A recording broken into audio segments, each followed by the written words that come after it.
every single one. No exceptions. Compare that to the broader African American population, where about 3% of maternal lineages show European or Native American origin. Gullah showed 0. The maternal line was unbroken.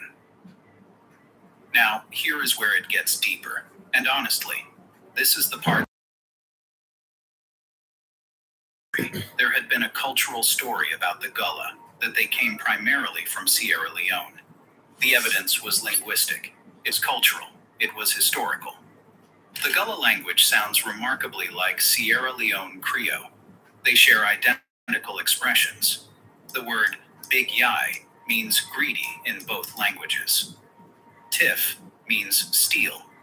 Sweet means delicious. About a quarter of all African-derived words and names in Gullah trace to Sierra Leonean languages.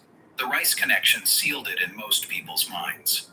In the 1700s, colonial planters in South Carolina and Georgia discovered that rice would grow in their coastal marshlands. But they had no idea how to cultivate it. Rice is not a simple crop. It requires intricate knowledge of water management, tidal flows, soil conditions, planting cycles, and processing techniques that European colonists simply did not possess. So, they specifically sought enslaved people from what they called the Rice Coast, the traditional rice-growing belt of West Africa, stretching from Senegal down to Liberia. Sierra Leone sat right in the heart of it. Planters paid premium prices for these people, sometimes double what they would pay for captives from other regions, because their agricultural knowledge was worth a fortune. Let that sink in. The colonists could not do it themselves. They needed the expertise of the people they enslaved. And that expertise, carried in the minds and hands of stolen men and women, built the entire low-country rice economy from nothing.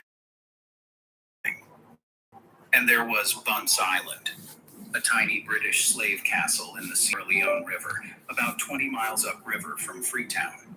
The island is barely 500 meters long and 100 meters wide. The ruins are still there. Crumbling stone walls, an open-air yard divided between a large area for men and a smaller one for women and children.